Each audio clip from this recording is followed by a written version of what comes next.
This is the Australian National University Library, and this is what you need to know about evaluating information sources.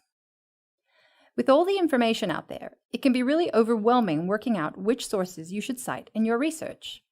So how do you determine what is a quality source and what is, well, not? That's where the TRAP test comes in. Yes, TRAP. T-R-A-A-P.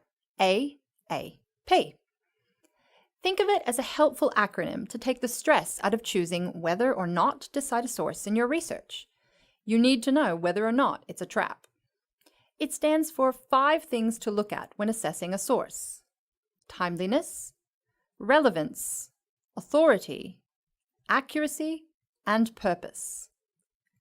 Timeliness is simple: the newness of the information, the date it was created, published, or last updated. Questions to think about around timeliness. When was it originally created? Is the information up to date, or has it since been refuted?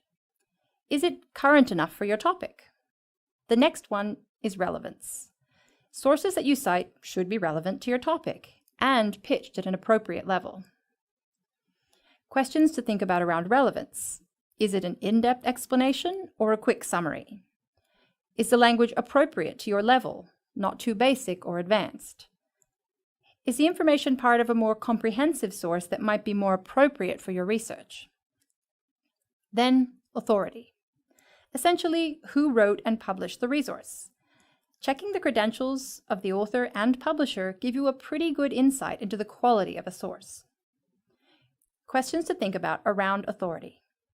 Who is the author, and are their qualifications relevant to the topic they're writing about?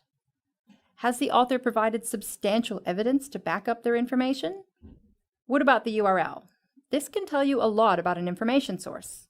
.gov.au indicates it is from the Australian government, while .net is way harder to verify. The next A is accuracy. This is where you work out if the information in the resource is in fact legitimate. Questions to think about around accuracy.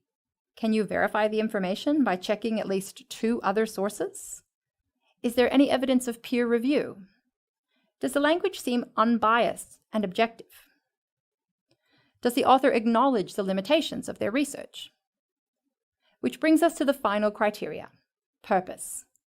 Think about why the resource was written in the first place.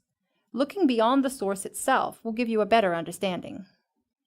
Some questions to think about around purpose.